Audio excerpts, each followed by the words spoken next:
A graça e a paz, queridos. Estamos aqui para trazer a lição de número 12.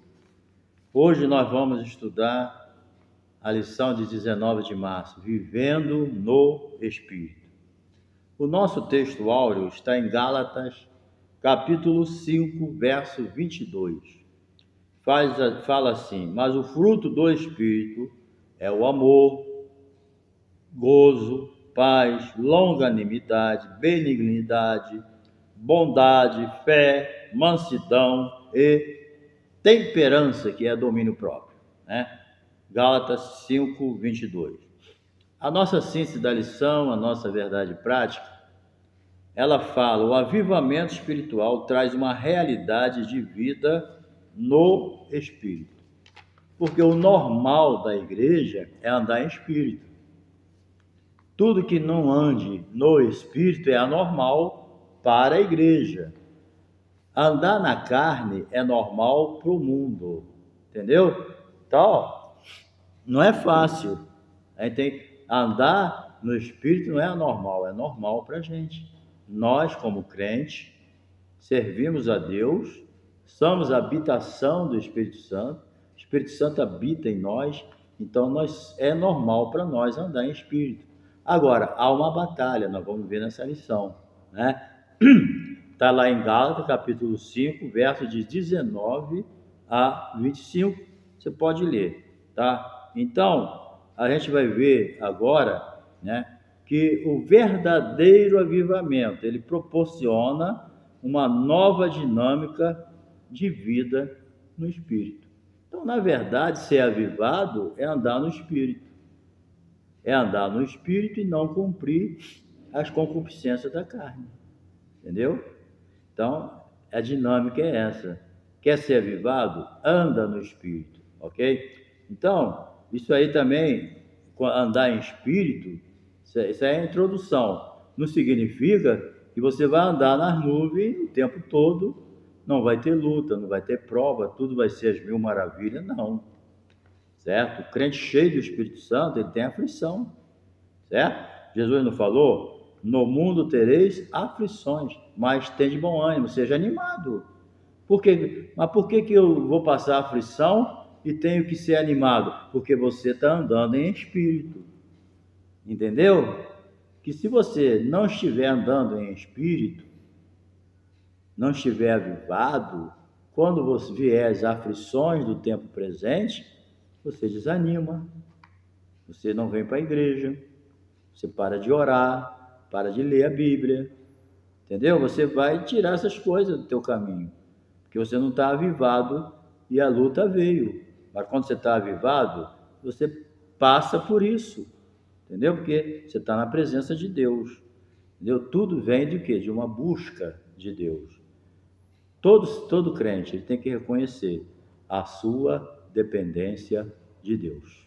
Eu dependo de Deus. É isso, entendeu? Então a gente tem que entender que a nossa caminhada precisa ser conservada fiel, entendeu? Ou seja, ser fiel é viver de acordo com a vontade de Deus. Uma vez Jesus falou: a minha vontade é fazer a vontade daquele que me enviou e realizar a sua obra. Então a nossa vontade para andar em espírito tem que ser a vontade de Deus, entendeu? Ah, mas eu não tenho vontade. Eu tenho, a minha vontade é fazer a vontade de Deus. Por quê? Porque a vontade de Deus sempre prevalece sobre a nossa, porque ela é melhor. Entendeu? Quando a vontade de Deus prevalece sobre a tua vontade, você está andando em espírito, está avivado. Porque o crente avivado, ele não aceita a vontade de Deus. O crente que não está avivado, ele não aceita a vontade de Deus na vida dele. Ele é egocêntrico.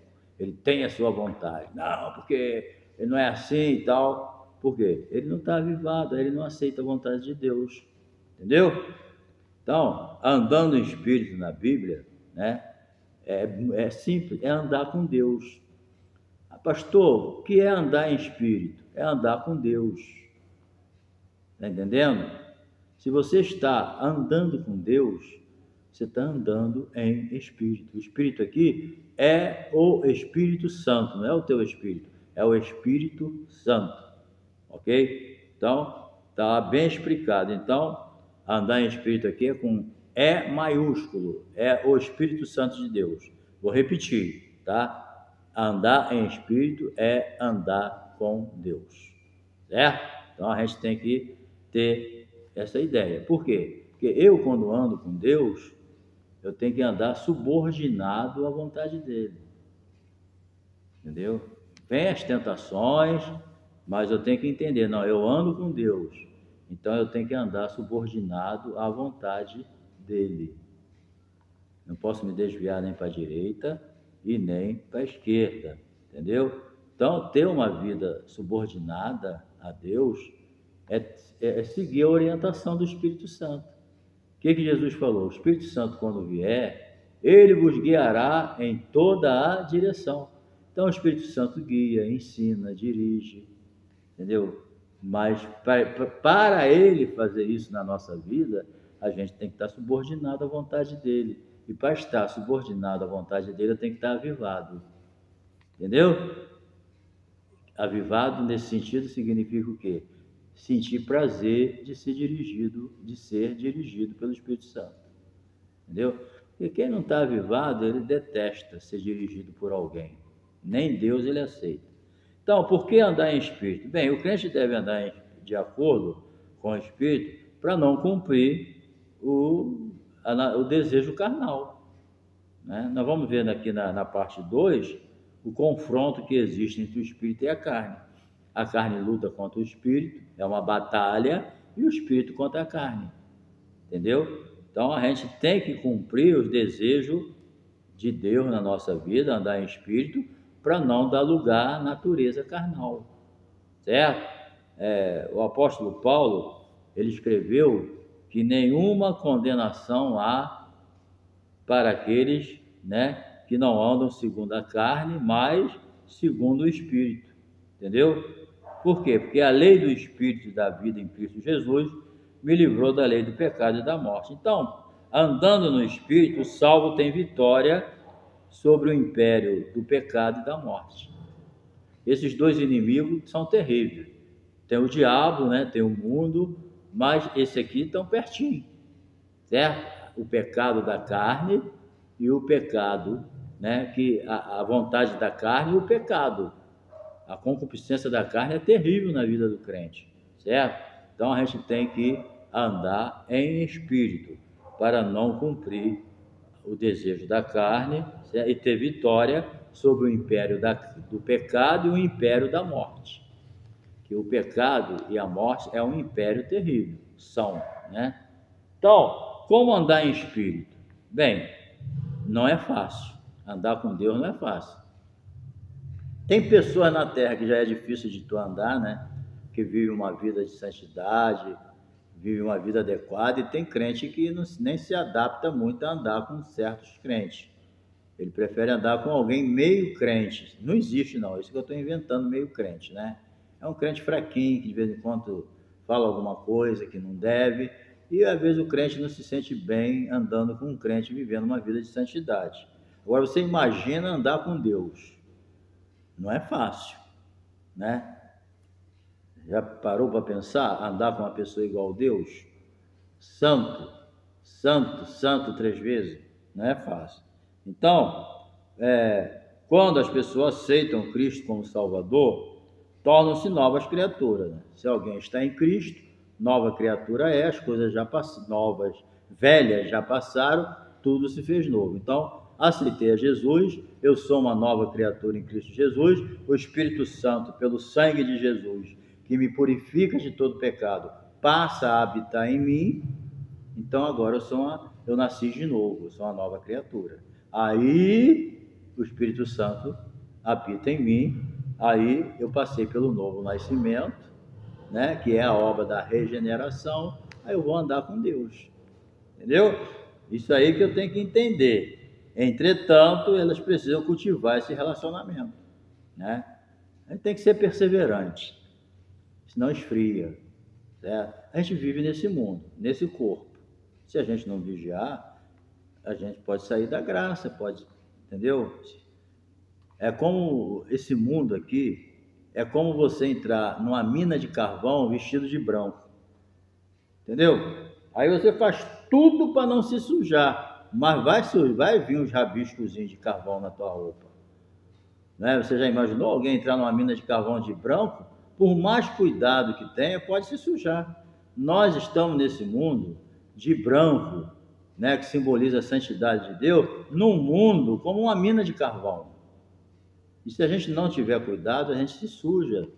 Por isso que Jesus falou, antes de orar, ele sempre falou, vigiai e orai, para que não entreis em tentação. Porque, na verdade, o espírito está pronto, mas a carne é fraca. Então, muito cuidado, tá? Então, o crente, ele tem que andar em espírito, é preciso ter o Espírito Santo, né? Se não nasceu de novo, como é que vai ter o Espírito Santo? Não tem como, né? Bem, vamos para a parte 2 aqui. O confronto entre o espírito e a carne, ou a carne ou o espírito. Então, em termos espirituais, a maior luta da vida do crente salvo é essa, a carne contra o espírito. A natureza carnal, herdada de Adão. Né? Nós herdamos a natureza do velho Adão. Hoje nós temos a natureza do segundo Adão, que é Jesus. Mas nós estamos nesse corpo ainda. Entendeu? Então nós herdamos. Então a Bíblia diz que a luta da carne com o espírito. Entendeu? A nossa natureza pecaminosa, ela está viva ainda. Entendeu? Mas ela, o que Jesus, a Bíblia diz? Paulo ensinou que o velho homem, ele tem que estar crucificado. O velho homem não quer ficar na cruz. Ele quer sair da cruz. Entendendo? Mas o lugar do velho homem é na cruz. É crucificado. E Paulo escreveu, já estou crucificado com Cristo. Não sou eu mais quem vive, mas Cristo vive em mim. Manter o homem velho crucificado é manter Jesus na vida da gente. Entendeu? A carne luta contra o espírito e o espírito contra a carne. Agora, qual que vence? A carne ou o espírito? Vence o que tiver mais alimentado. Se o crente passa a vida dele alimentando a carne, como é que a carne vai perder? A carne vai ganhar. Agora, se ele alimenta o espírito, né? Se ele alimenta o espírito com a palavra de Deus, né? Alimenta o espírito com oração, com jejum, né? Buscando a Deus, adorando na casa do Senhor. Quer dizer, ele está buscando a Deus, ele está alimentando o espírito, lendo coisa que vale a pena, né? Aí, lógico que quem vai vencer é o que estiver mais alimentado. Agora, se ele só alimenta a carne, né? Só coloca diante dos olhos dele aquilo que alimenta a carne vai vencer. A carne vai sair da cruz, ele não vai conseguir manter a carne crucificada. Entendeu? E a Bíblia diz que aqueles que estão na carne não podem agradar a Deus. Aí você não vai poder agradar a Deus, nem eu. Então eu tenho que manter a carne crucificada. Para manter a carne crucificada, eu tenho que alimentar o espírito. E o que vence é o que estiver mais alimentado. Entendeu? Então eu tenho que ver o que serve para alimentar o meu espírito e o que serve para alimentar a minha carne. Pessoas que vivem murmurando, fofocando, né? Falando mal do próximo e fazendo outras coisas que a gente não convém falar aqui, ele está alimentando a carne. Aí no final quem vai vencer? Quem está mais forte. Mas alimenta o espírito, orando pelas pessoas, perdoando, pregando o evangelho, evangelizando, orando, lendo a palavra, louvando ao Senhor, indo para a casa de Deus com alegria. Aí você está alimentando o teu espírito. Aí no final o espírito vence, porque ele está mais alimentado, né? Mas uma coisa pode ter certeza, a carne luta contra o espírito e o espírito luta contra a carne. E vai vencer o que estiver mais fortalecido, o que estiver mais alimentado. Aí você faz uma reflexão. Ultimamente, a quem eu tenho alimentado mais? A carne ou o espírito? Aí é contigo, né? Muito bem. Então, a Bíblia diz que tudo que há no mundo é a concupiscência da carne, né? É a concupiscência dos olhos e a soberba da vida. Não vem do Pai.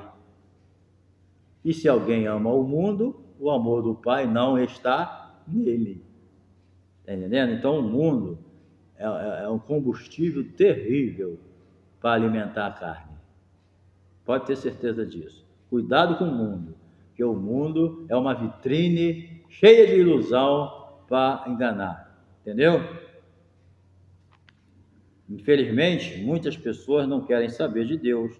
Elas são seduzidas e afastadas para longe de Deus. Entendeu? Então, a carne ela sempre vai lutar contra o espírito. Ok? Então, as obras da carne. Está aqui, em termos bíblicos, né? A carne é sarço, carne, é a natureza caída do homem, decaída, né? Que se inclina para a prática do pecado. Então, assim, as obras da carne, segundo a epístola, né, aos Gálatas, são as práticas, atitude, pensamento contrário à santidade por Deus para os que são fiéis à palavra. Então, aqui mais ou menos, vamos ver aqui mais ou menos identificadas pelo menos 15 tipos, sem fechar a lista, né? Que o apóstolo Paulo, lá, ele traz os 15 tipos de carne, né? De obras da carne, mas não fechou a lista não, ele deixou a lista em aberto, entendeu? Você pode ler lá, ok? Então, o autor bíblico acrescenta coisas semelhantes a esta, então quer dizer, ele não fechou a lista. Essas obras podem ser classificadas em várias categorias, olha, prática, olha as obras da carne como podem ser classificadas. Práticas sexuais ilícitas, tá? 5-19, práticas religiosas, mau relacionamento humano e vícios e mau hábitos. Entendeu? Você lê lá, Gálatas capítulo 5, a partir do verso 16, você vai ver tudo isso. Certo? Muito importante. Lê, medita e procura aplicar na sua vida. Então, o apóstolo Paulo encerra essa parte da carta dizendo, os que cometem tais coisas não herdarão o reino de Deus. Eu acho, gente, que esse fechamento aqui já é suficiente para a gente se afastar dessas coisas. Certo? As pessoas falam, pastor, isso é pecado, isso não é, isso era pecado antigamente, era obra da carne, mas não é mais. Olha, a minha palavra é a mesma. Pecado para mim é o que a Bíblia diz que é pecado. Certo? Pecado para mim é quem comete tal coisa não vai herdar o reino do céu. Para mim é o suficiente. Não, mas hoje então é problema da pessoa. Para mim, pecado é o que a Bíblia diz que é pecado. Para mim, é o que a Bíblia diz que vai impedir as pessoas de entrar no céu. Se a Bíblia diz que isso vai impedir a pessoa de entrar no céu, não adianta alguém vir dizer para mim que isso era antigamente, que agora não tem nada a ver. Então é problema da pessoa. Certo? Por isso que a Bíblia diz, ficarão de fora. Vê lá em Apocalipse quem vai ficar de fora. Por quê? Porque acharam que não tinha nada a ver. Se a Bíblia diz que os que praticam tal coisa não vai herdar o reino dos céus, para mim é o que vale. Não, mas não é bem assim, aí é problema da pessoa. Eu fico com a Bíblia. Acabou? Então vamos lá. O avivamento pelo fruto do Espírito. Bem, o fruto do Espírito, né, os dons e fruto, certo? São características essenciais para a vida do caráter cristão. O uso dos dons sem a prática do fruto não adianta. Não adianta. Porque, olha só, gente, o fruto vem do Espírito, os dons também. Mas qual é a diferença? Fruto é uma coisa que é um processo. Está entendendo? É um processo. Os dons é algo instantâneo. Alguém pode receber um dom de cura, pode receber um dom de profecia, pode receber o dom da palavra da sabedoria. É instantâneo, acabou. E ele pode até nem ter um bom testemunho, mas tem um dom. Mas o fruto é diferente. O fruto já é um processo, entendeu? Nem todos os cristãos são portadores da graça dos dons espirituais. Nem todo mundo recebe os dons espirituais. Mas todo mundo tem que andar em espírito. O crente tem que andar em espírito. Entendeu? O crente tem que ter o fruto do espírito. É isso que a gente tem que entender. certo? Todo mundo tem, todo crente tem que ter o fruto do Espírito na sua vida.